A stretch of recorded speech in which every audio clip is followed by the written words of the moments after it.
Welcome back to my channel, guys. If you are new here, my name is Jen. I am a wife and mom of 3, and we do all kinds of food videos here, from recipes, grocery hauls, meal planning, vlogs, cleaning, you name it.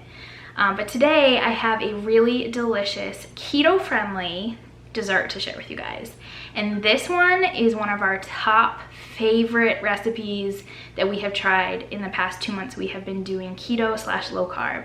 So I'm excited to share this one with you.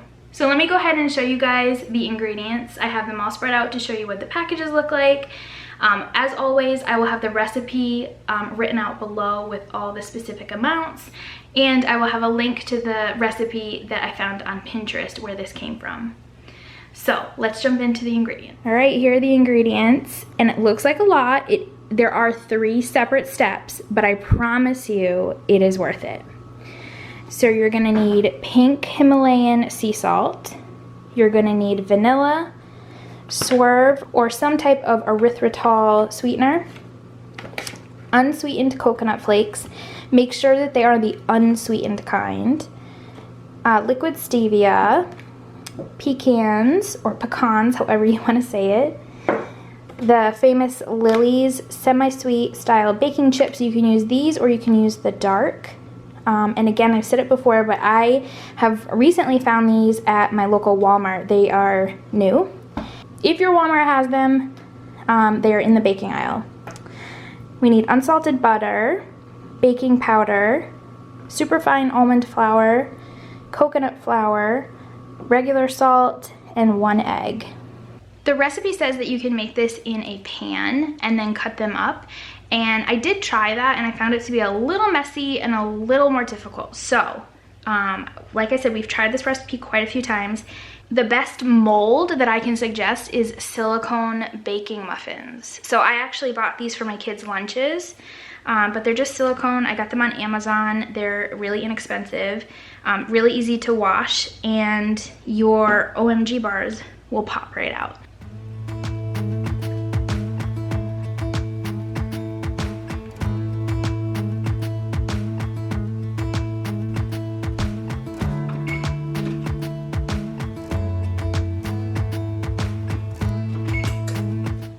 For the first part of this recipe, you're gonna make the cookie crust, which is very reminiscent of a blondie. It's an absolutely delicious base for this cookie or bar. So to get started, you're gonna need 1 cup of superfine almond flour. And we're gonna mix all of this into just a big glass bowl. To that, we're gonna add 1 tablespoon of coconut flour. And you guys have heard me talk before about how alternate flours have been really interesting, especially with not just desserts, but chicken dishes, biscuit dishes. It actually adds a lot of really great flavor, in my opinion. We're gonna add 1/2 teaspoon of baking powder to this mixture. Next, we're gonna add 1/4 teaspoon of kosher salt. Now that we have our dry ingredients, we're just gonna give this a little mix. And then the last 2 ingredients that go into our cookie mixture are 1 beaten egg and then 2 tablespoons of melted butter. I just put it in the microwave for 30 seconds and that was good. So we're just gonna go ahead and combine this, and this is gonna be a pretty thick dough. Go ahead and work it with a rubber spatula or a spoon.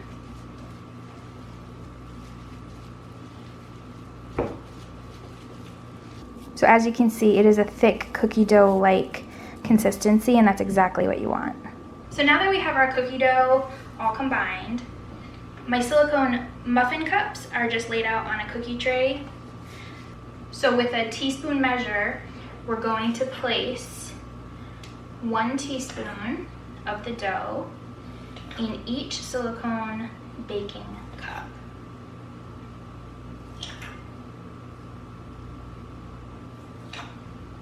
And you want these to be heaping teaspoons. You're just trying to make 12 even cookie bases. And I have found that the best tool to use for this is just a rubber spatula. I have a mini one here, and you can pick these up. You just want to press them into the bottom so it is an even cookie layer, just like that. So we're gonna go ahead and do this to all 12. All right, so there's our 12 cookie bases. I preheated my oven to 300 degrees, so we're gonna go ahead and pop these in the oven for 20 minutes.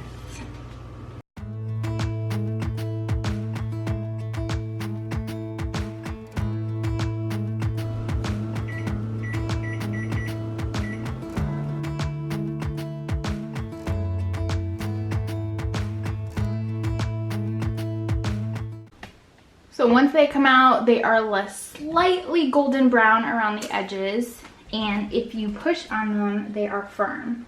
So we're gonna let these cool a little bit, and while we're waiting, we're gonna set our oven to 350 degrees.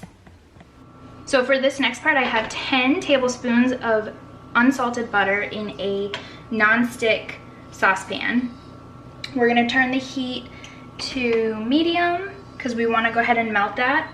And we're gonna add our erythritol. So you're gonna make kind of like some caramely goodness here. So I have 1 cup of pecans, and here is a tip for you guys. Keep your pecans in the freezer and they will stay fresher longer. So we're gonna go ahead and chop these up.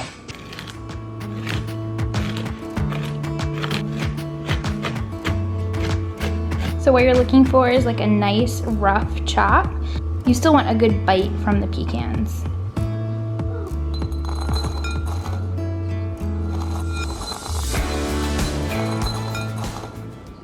To our pecans, we're going to add our fragrant, delicious smelling coconut flakes. And remember, these are unsweetened.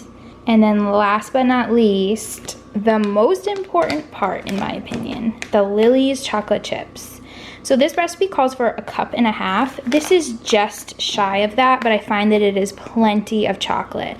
So we're gonna go ahead and add this bag in.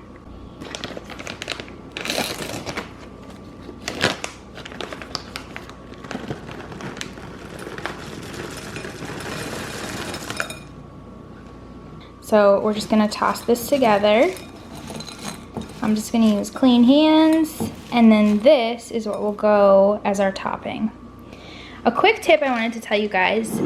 I've had a couple of people say they were so excited that Lily's is now carried at Walmart, but it is not at every Walmart, and for the longest time I had a lot of trouble finding them. So this is a really good alternative to Lily's. I've been able to find these much more often. So these are by Hershey's, they're sugar-free. The macros are still really good. They're not quite as good as Lily's. So if you're looking for an alternative, this is a good one. So our sugar and butter mixture is just starting to come to a boil. So from here on out, you want to watch it very closely, and it's going to start bubbling up, and you're going to see it turn a light golden brown. That's what we're looking for. All right, see that light caramel color? This can get away from you really fast. So as soon as you see that light brown color, take it off the heat. Turn your heat off. And this is where we're gonna add the rest of the ingredients. So we're gonna add our 1/8 teaspoon of Himalayan pink salt. We're gonna add 1 teaspoon of vanilla, and it's gonna bubble up. 4 drops or the equivalent of liquid stevia.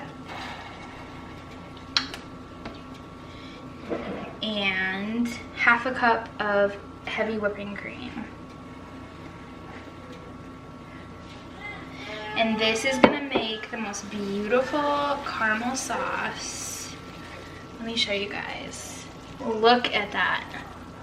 So set this aside, let it cool down a bit, and I'll show you what we do next. All right, so these are our 12 cookies, and these have slightly cooled. Our sauce has cooled off just a bit, and you still want these to be warm. It helps them absorb a little bit better, I find. So 1 teaspoon at a time. So you're gonna put 2 teaspoons of this sauce on each cookie and let it absorb in.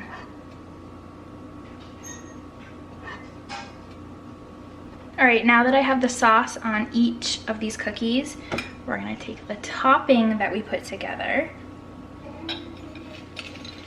with a tablespoon. And I do about 2 tablespoons per silicone cup. I've done these as minis. I didn't like them as much. It was a good little bite. It wasn't the right ratio of topping to cookie. So just go ahead and put 2 tablespoons or whatever you prefer on each little cookie base. So to this, we're gonna go ahead and take our caramel sauce and slowly drizzle 2 more teaspoons over the top.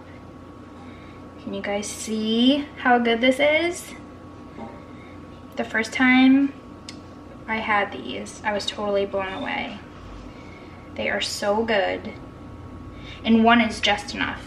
Like, I never find myself wanting to go back for a second one. 1 totally takes care of that sweet tooth craving.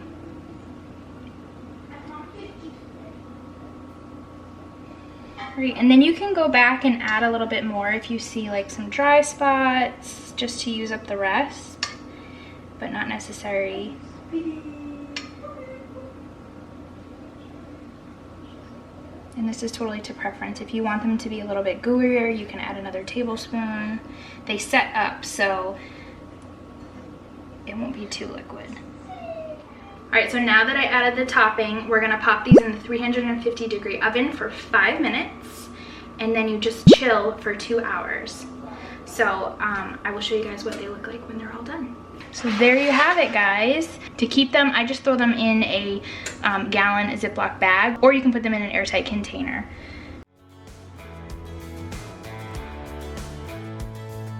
All right, so these are the bars the next day. So they just pop right out of the silicone. And look how good they look. So I want to cut one in half and show you what it looks like.